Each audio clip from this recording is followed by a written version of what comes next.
Hello EFD, welcome back for more World Cup reaction. This is Continental Club Extra. I'm with Pat and Chris. Hello. And the group stages are over. We got there eventually. Yes. After the drama of earlier today, I wouldn't say Cameroon and Brazil, Serbia and Switzerland, they left it late to really deliver kind of the end of the... We got there eventually, didn't we? Yeah. Got there eventually. It's been a long day. It's been a long group stage, I would say, for this World Cup. Yeah.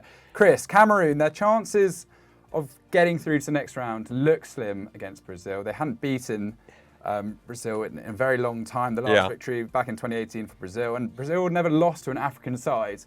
What did you make of their shock result, really? Yeah, I mean, they rode their luck for large portions of this game, and the general match stats very much so in Brazil's favour. Outshot Cameroon 21-7. Brazil had 65% of the ball. But it actually didn't amount to huge quality chances for Brazil until like the last 10-15 minutes when Bruno Guimaraes was guilty of missing a couple of very good chances indeed. But you know what? Cameroon finally registered a shot on target against Brazil, which the previous two sides couldn't do. In fact, they registered 3. So hats off to them for that, for starters. But yeah, I want to put some a little bit of shine, let's say, on some various Cameroonian performances, starting with Apassi. A lot of controversy around Onana being sent home for disagreeing with Song on how to distribute from the back, we're led to believe.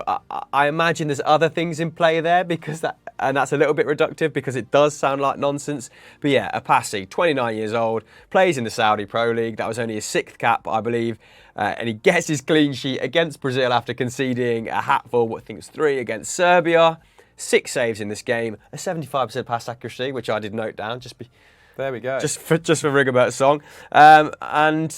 And yeah, I think he deserves a bit of praise. But other players in there, Aboubakar, I mean, what a header. What a goal. What a way to sign off your World Cup campaign as well. Getting his rig out, getting booked for it, getting sent down the tunnel, given his marching orders. His side did become more porous after and could have conceded. And had they conceded, maybe the narrative not quite as nice. But the midfield 3 behind him, Anguissa, Nagamelu, Koundé, apologies if I butchered any of those names. I think they deserve a lot of credit, a lot of hard yards put in over that 90.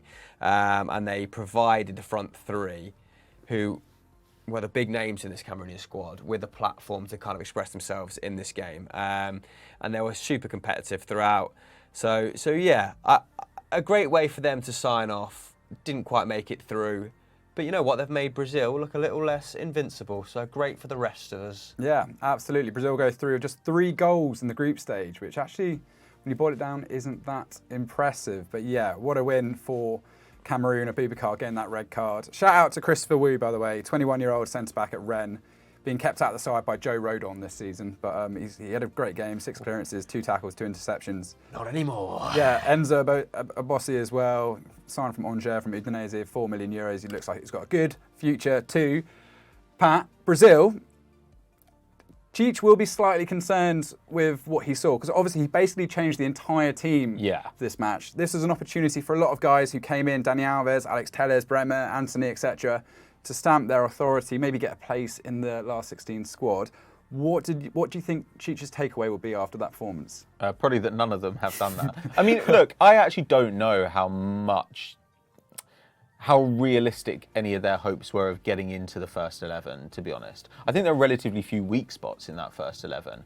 And actually, I think maybe one of the most disappointing performances from that point of view will be Anthony, who probably, if he'd had a really good game, would have had a shout to start after Rafinha, who hasn't quite been at the races in those first couple of games. You know, Martinelli was the best player on the pitch for Brazil, led the team in shots, led the team in chances created, led the team in dribbles, 4 shots, 2 chances created, 3 dribbles. I mean, that's really good stuff, and clearly looked the most dangerous player in the game. But he's not going to start over Vinicius, and he's not going to start over Neymar. Gabi Jesus did not have a good game and is going to continue to be exactly what he's been so far, which is come on and press like a dervish in the last 20 minutes. In midfield, I don't know, I just kind of look at it and I think they knew they could rotate, and if this happened, it would still be fine. And that is basically what happened. I mean, it does kind of make me think, why are some of these guys here? You know? So like Dani Alves led the team in this game in tackles and interceptions, 6. But he also committed 5 fouls, which is obviously far more than anybody else on the pitch, which I think is partially what comes of just being a step slower at 39, but didn't create any chances. And I kind of look at that and I think, was Dani Alves put in the World Cup squad as a lockdown defensive fullback option? I don't know. I guess I just kind of don't really understand what the plan is there, but I don't think it will unduly worry Brazil. I mean, as Chris has pointed out, even in this game that they lost, they gave up 7 shots. Yeah. It's not that bad. The goal that Aboubakar got, it took a great header to finish it. So I wouldn't be too worried, but I also would not be too impressed if I were Cheech. I've got a note down here as well. I'll kick myself if I don't get in, that says, put some shine on Collins Fye, because he, the right back, he struggled in the first 45. He struggled in the first half. It looked like Brazil were really targeting that flank. He obviously had a really hard game of it up against Martinelli, but I think in the end put up pretty respectable defensive numbers. So congratulations to him as well. But yeah, it is a shame that Martinelli was one of the standout performers, but the numbers that Vinicius put up in the previous 2 games, I think it was 3.3 chances created across the 2 90s, 1.6 dribbles, 2.7 shots. He's not going to displace him anytime soon. Even though better than him. Yeah, well, up for debate. Not in this game. The numbers you've said, Martinelli is better in every particular except for chance created. But yeah, I know what you mean. Whereas the thing about Antony, what they don't really have is a guy who's like for like with Rafinha, because Rafinha is much more of a build-up guy, right? He passes into the box. He's almost an auxiliary midfielder in the way that he does drop deep and pass the ball forward. Well, Antony's not that. Antony's a shooting winger. He wants to play like an inside forward. Had 3 shots in this game, 2 of them off target. But that's kind of fine. Like 3 shots is still pretty decent. But was mostly anonymous and also quite wasteful with the ball. I guess I'd be a little bit concerned about that, because I think if Rafinha doesn't produce, then you maybe want to ask Paquetá to do it a little bit more. So it might give Cheech some kind of food for thought. And to be honest, they've got quite a lot of time to work things out. They shouldn't face a tough team until the semi-finals, all being well. Pretty impressive from Brazil to only concede 7 shots despite overhauling the whole team. You know, when you change the goalkeeper, that is a statement, isn't it? Wow, it's hardly it's a pretty good change. Yeah, not a huge downgrade from Alisson to Ederson. And the midfield is still like Bruno, Fred, and but just not Fabinho. Worried about upsetting the apple cart at all. It did feel like a free hit for these players, right? Pretty bad. But yeah, I think when you bring Casemiro back in, they become a lot less, I don't know, porous. But to only concede 7 shots against a decent Cameroon side, it's still pretty solid. I think they've averaged 6 over the 3 games as well. And Casemiro doesn't stop a cross coming in from the wing and Aboubakar getting between the defenders. You know, a good defensive midfielder doesn't stop that chance happening. What a header. It just happens sometimes, you know, he gets the run on them. It's funny we're in a position where Brazil were 1 Switzerland goal away from almost losing their top spot in the group. Which would have been nuts. Which would have been wild after everything that we've seen in that group so far. That'd been great. But yeah, I mean, Serbia, Switzerland, a bit more drama going on there, a bit more action. This obviously was a repeat of the 2018 clash between the 2 sides when Shaqiri got a 90th minute winner, a 2-1 victory there. And Switzerland hadn't lost consecutive games at a World Cup since 1994, such a solid side. But yeah, lots of storylines, lots of narratives in this match. Serbia came in looking pretty much full strength, Vlahovic and Mitrovic up front with Tadic behind. However, Switzerland did get the job done 3-2. Great first half, goals flying in everywhere. I mean, who stood out for you, Chris, in that one for the Switzerland side? Yeah, furious that this wasn't on Match in Focus. We had it playing on the laptop beside the big screen, very much an afterthought, but kept tuning in for the goals. To be honest, I want to give Sylvain Widmer a shout out. He was solid against Brazil and trotted out some pretty decent numbers once again in this game. Didn't know an awful lot about him coming into the World Cup, 29, currently playing his football for Mainz. Mostly plays as a right wing back as well at club level. Played in a back 4 here, but that didn't really stop him contributing on an attacking front either. He bagged an assist, 11 passes into the final third, which was the same as Xhaka and Freuler combined, who played in that double pivot. Didn't give up anything, not anything, didn't give up much on the attacking end, put up a match high 3 tackles, a joint match high.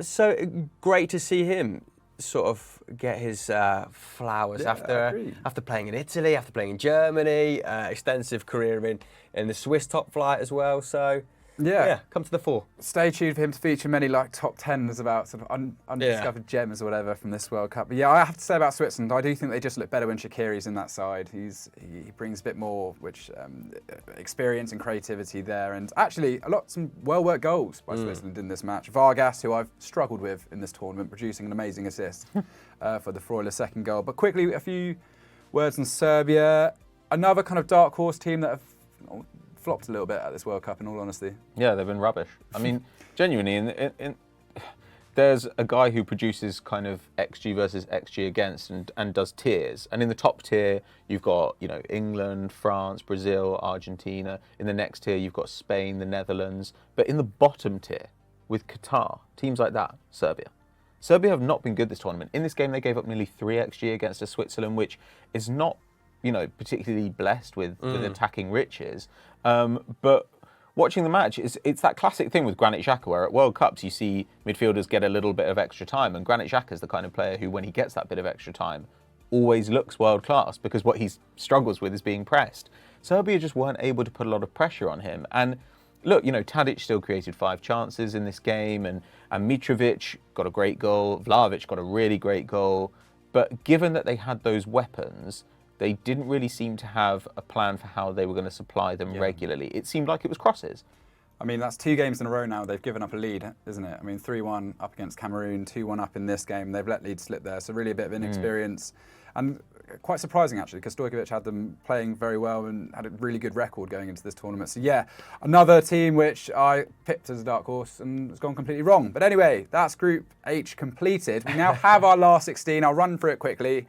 And this is kind of in the order that you'll see them eventually meet up and play each other. So we've got the Netherlands versus USA, Argentina versus Australia. They'll then come up against either Japan versus Croatia or Brazil versus South Korea. Other side of the draw, we've got England versus Senegal, France versus Poland, then Morocco versus Spain, and Portugal versus Switzerland. Some really interesting draws in there, Chris. Maybe not a load of teams we expected to be in the tournament at this stage. But momentum is everything at this point. We've seen Morocco, etc., Switzerland through. Who do you reckon could spring a surprise in the next round? I think if we're looking at a tie that is winnable by someone, we're going to call quote-unquote an underdog, then the USA, I think, could take a scalp off the Netherlands. I also think Switzerland are going to give Portugal a game.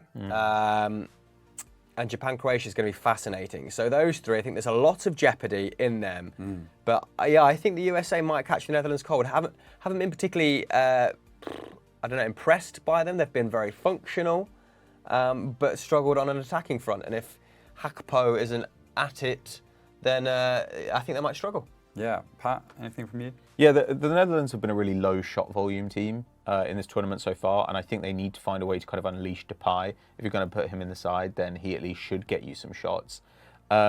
Extremely reliant on De Jong to kind of anchor the team, and what we're hearing at the moment is that he might be down with the flu, as like many of the squad, whereas on the other hand, Pulisic looks like he's going to be fresh for this game, relatively fresh, maybe at half power.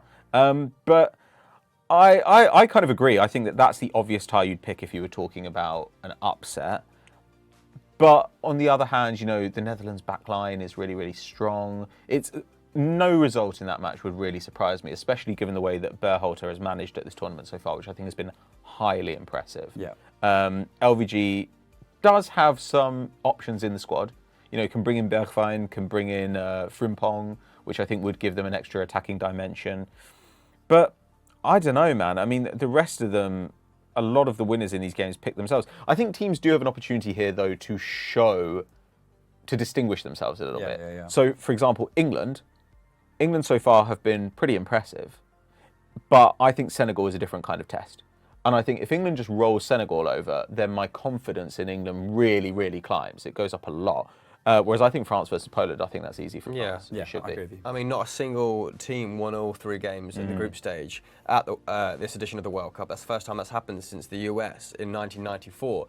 So, like Pat says, a lot of teams big teams look nearly there, but haven't been rampant. So you do get left with the sense that there is an opportunity there for a smaller side. Question for you then, as the host. Who do you think is the worst team that's gone through? I think Poland, personally. I've really not been impressed with Poland. I do agree Honking. what you say there. And even Lewandowski hasn't been the guy to save them. They've just been, as a general team, normally their tactics, they're so defence first and they're so rigid in their 4-4-2. I can't see them getting much joy against France whatsoever. I'm just going to say, I think Australia are going to be much harder for Argentina than a lot of people are giving them credit for. I just don't see the pace on the wings of Argentina that's going to trouble them. I think they're going to defend in a compact block, and they're going to basically just they're going to be happy with crosses coming in. And I still think Argentina are going to come through, but I wouldn't be shocked if that really goes down to the wire, that one. I've just got a little hunch about that game. But also... Aaron Moy versus Rodrigo de Paul, two of the best deep-lying playmakers, at this tournament. So I've just seen it. But yeah, I mean, Morocco versus Switzerland, I won't be shocked if that's a quarter-final lineup either. Anyway, that's the last 16. Oh, you disagree with that? Morocco knocking Spain out. And so I could see Switzerland knocking Portugal out. Yeah, 100%. Morocco knocking Spain out would be some upset. But I mean, you look at this now, and the draw has got so topsy-turvy that on one side it should be Argentina and Brazil walking to the final, whereas on the other side you're looking at maybe England, France, Spain, Portugal as the two quarters. Anybody could go through there, and actually any of those teams could win it, in my opinion. Yeah. So an interesting one. It's kind of South America on one side and Europe on the other. Well, let us know who you think your dark horse is for the last 16 in the comments down below, and what you make of Brazil in this tournament so far. That's everything from the group stages anyway for Continental Club Extra. Stay tuned with us for all the knockout rounds. Subscribe to the channel and all that, and we'll see you next time. Bye-bye.